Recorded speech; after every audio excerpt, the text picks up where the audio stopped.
Welcome to News Flash Liputan 6 bersama saya Ratu Sria Sumirat dalam edisi 13 Oktober 2025.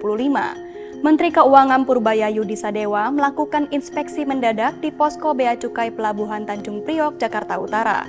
Kunjungan tersebut bertujuan memastikan bahwa data dalam dokumen sesuai dengan kondisi fisik barang impor yang masuk ke Indonesia.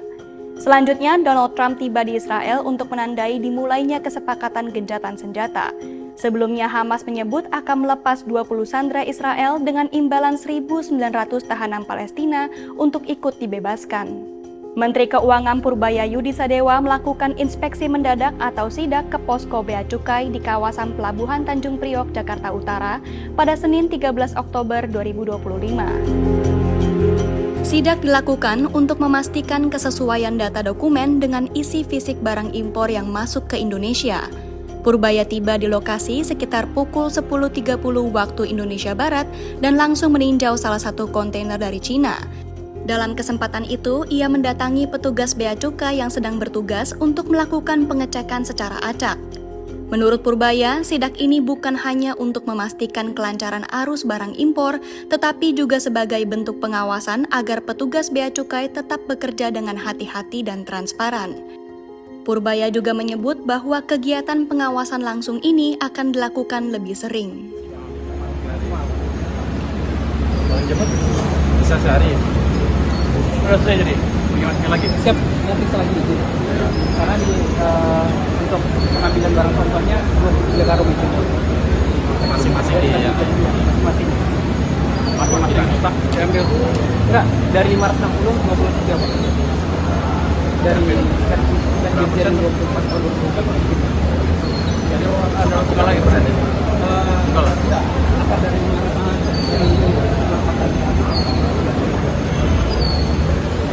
Yang baru satu tadi masih ada 22 lagi. masih ada 22 karung lagi yang kami periksa. Lama ya? Kalau kan untuk penerbangan dan namanya. Siap. Kalau malam ya. Ya, itu peraturan dari Pak Dirjen Pak. Ya, Anda. Ya. 4 tahun 2000. Ya. Dirjen itu apa? Ya. Lama ya kalau itu. Bayangin ini tidak semua capek juga kan, lama. Idealnya berapa? Ya. Idealnya berapa? Dia kan sama semua saya kan ambil ini tanah tanya 3 aja. Terus saya kalau dapat ya ketahuan, kalau enggak ya udah. Berarti bukan untung kita.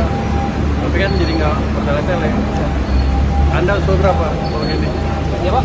Usul kamu berapa? Izin Pak, kalau misalnya ini tiap palet Pak biar dapat Ya, panas satu para apa jadi satu? 18 palet. Dari 5. 5.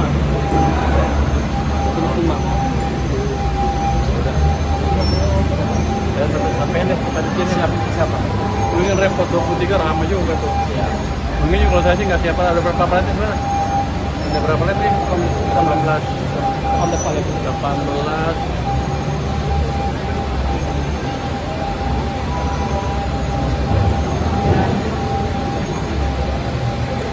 Mungkin 5 udah cukup. Tapi random. Siap. Tapi yang letak hanya bijinya. Siap Pak. Kalau nggak kan repot nih. Tes lab berapa biji yang dites? Segitu juga kan berarti? Iya. 18 sampai 23 juga kan? Repot. Berapa biayanya? Tidak ada. Biaya nggak ada. Tidak ada. Nggak ada. Nah kita kan ngeluarin biaya enak aja loh. Oh iya, kitanya ya. Iya. Ada kos ya kan? Ada kos ya. Iya. Kita nggak ngecas ke pengguna jasa. Iya. Biaya. Siap. Berapa tahun biaya untuk tes? Izin Pak Menteri, bukan di unit kami Pak. Di lab. Di BLTJ Pak. Tentunya lumayan besar Pak. Iya. Karena regen yang dipakai juga. Apa lagi? Oke nih, udah selesai kan? Anda akan ambil satu semua kan? Sampai 23, gua ngapain dong 23? Ya, siap. Pak Dirjen. Ya Pak. Apa lagi?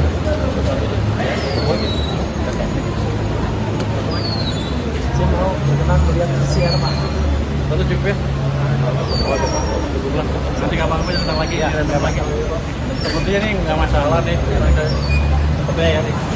Cuman tergantung hasil labnya seperti apa nanti. Siapa? Pak Menteri, hasilnya apa enggak? Soal ini kan dwelling time ini akhir-akhir ada upaya untuk perbaikan nggak Pak? nggak sampai 2 minggu kan, jadi bilang dwelling time rata-rata 3 hari setengah kalau nggak salah dwelling time sini ya. Cuman kalau gini kan lebih lama lagi diperiksa. Yang tadi saya lihat dia mau cek semuanya tuh. Setiap kali dicek kebanyakan kan.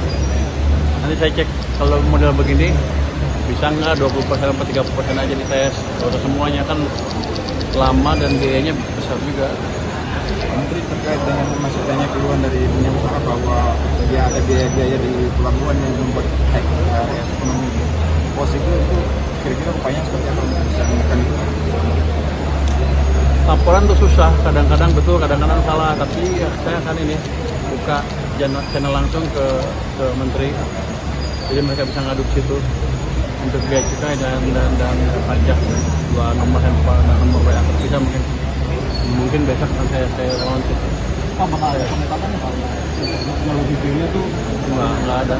Saya cuma cek aja, pengen tahu hijau itu hijau bener apa enggak. Jangan-jangan hijau dalamnya merah. Tapi akan saya maintain mereka cek secara random, secara reguler. Tapi nggak semuanya dicek. Tapi jangan sampai jalur hijau jadi tempat orang yang ngirim barang yang nggak harusnya lewat jalur hijau. apa dan itunya dari barangnya sendiri ada masalah? Dari jumlah dari luarnya sih nggak ada masalah tuh, jumlahnya, beratnya segala macam nggak ada masalah. Cuma katanya lagi dicek di lab sama nggak dengan apa dengan ini barang yang disebutin ini harus karantina apa enggak. Kalau nggak harus karantina, menurut lab nggak harus karantina ya udah. Tapi kalau menurut harus karantina di karantina sesuai dengan peraturan. Pak kan barangnya Pak Subang ya Pak, itu kan bebas KPM itu Pak. Kalau sekarang itu gimana sih Pak?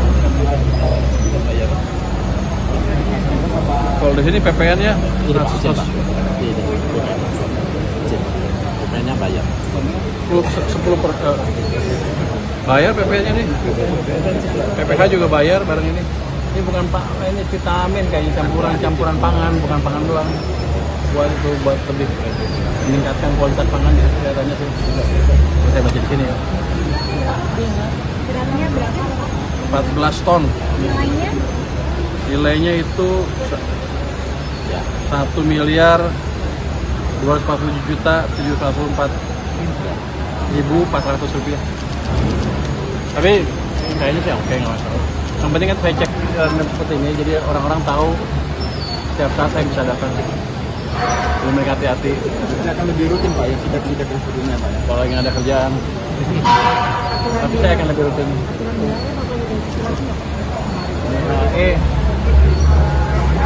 Akan detail lagi. Saya nggak tahu review saya kan nggak berapa detail. Tapi kelihatannya hasilnya belum betul-betul berdampak ke jumlah cadangan devisa kita. Jadi BI mungkin akan lihat lagi. Kalau masih mulus kapan Pak? Saya nggak tahu itu urusan presiden. Pak, Bali ada rencana jadi pusat keuangan gitu. Bali. Jadi pusat keuangan. Nggak tahu saya. Pak, Trump Cina kan mau kenain tarif 100% lagi ke Cina, dampaknya ke Indonesia gimana? Biar aja mereka berantem, kalau kita nggak ada urusan. Ke IHSG gitu. Kalau IHSG harusnya positif, kenapa? Kan, mungkin ada sentimen negatif di pasar ya, gara-gara pasar sana jatuh. Tapi kalau kita lihat kan, kalau Cina dikenain tarif 100 kan barang kita jadi lebih bersaing di Amerika. Untuk kita untung, biarnya mereka berantem, kita untung. Pak, terkait Pak pembiayaan menggunakan APBN Pak. Oh, saya nggak tahu.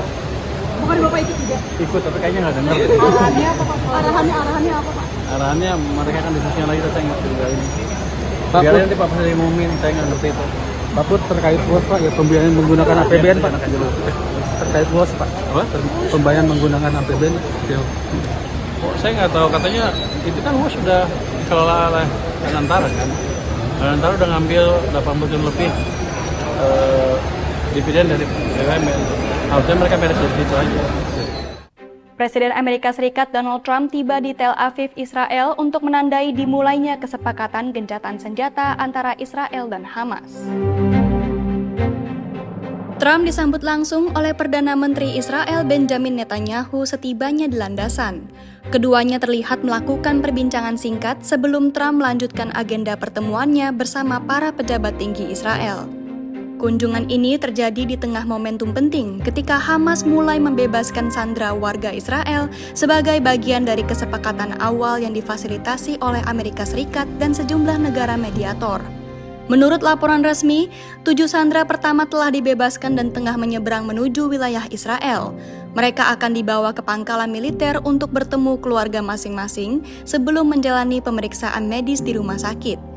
Dalam pernyataannya, Hamas menyebut akan membebaskan total 20 sandera sebagai bagian dari pertukaran dengan sekitar 1.900 tahanan Palestina yang ditahan oleh Israel.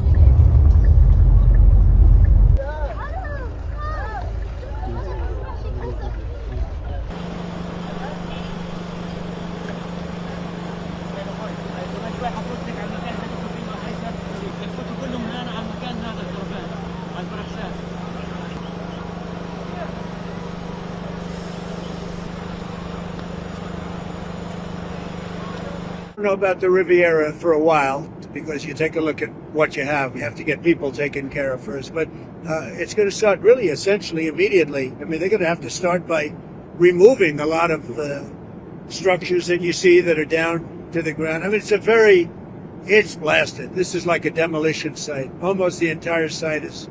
So you have to get rid of what you have there. You have structures that are very dangerous. They're falling down. If they haven't fallen, they're going to fall down of their own volition. Here, that's very quick, but over the years, it'll look very good. It'll be, it's got the first chance it's had in centuries of being peaceful. It's always been a very, very strange area. It's always been loaded up with problems, religious problems, problems like no other place probably in the world. And I think it's going to normalize. All you can say, if it normalizes, that would be fantastic. I think people are going to behave. Everybody knows their place. It's going to be great for everybody. It's going to be great for the surrounding countries, Arab, Muslim, all of them. It's going to be great for Israel. Everybody is happy. And I think it's going to stay that way. Demikian rangkaian berita News Flash Liputan 6 hari ini. Saya Ratu Surya Sumirat pamit undur diri dan sampai jumpa.